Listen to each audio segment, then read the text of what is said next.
امریکی صدر Donald Trump نے نیو یارک کے نو منتخب میئر زہران مہمدانی سے وائٹ ہاؤس میں ملاقات کی ہے۔ یہ ایک ایسی ملاقات ہے جسے سال کا سب سے بڑا سیاسی ٹاکرا سمجھا جا رہا تھا، مگر یہ توقعات سے برعکس رہی۔ بار بار دونوں رہنماؤں نے نیو یارک میں بڑھتی ہوئی مہنگائی اور رہائشیوں کے بحران کو حل کرنے میں اپنی مشترکہ دلچسپی پر زور دیا۔ حتیٰ کہ ڈونلڈ ٹرمپ اس وقت بھی خوشگوار موڈ میں دکھائی دیے جب صحافیوں نے ان سے مہمدانی کی جانب سے ان پر کی گئی تنقید کے حوالے سے سوال کیا۔ صدر ٹرمپ نے کہا کہ ہم ان کی مدد کرنے والے ہیں اور یہ بھی کہا کہ ہمارا بہت سی باتوں پر اتفاق ہے، اتنا تو میں نے سوچا بھی نہیں تھا۔ امریکی صدر ڈونلڈ ٹرمپ نے اپنے آبائی شہر نیو یارک کے میئر کے انتخاب کے دوران بار بار دھمکی دی تھی کہ اگر زہران مہمدانی جیت گئے تو وہ اس شہر کے لیے وفاقی فنڈنگ روک دیں گے، مگر دونوں کی ملاقات کے بعد حالات مختلف نظر آئے۔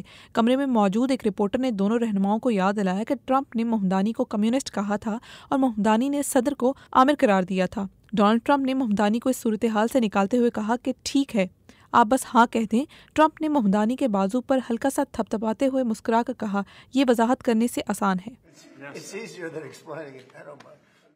یاد رہے اپنی انتخابی مہم کے دوران بھی مہمدانی نے سستی رہائش کے فقدان پر مکمل توجہ دی، کچھ اپارٹمنٹس کے کرایوں میں اضافہ روکنے کی تجویز دی اور ساتھ ہی دیگر رہائشی اقدامات بھی پیش کیے۔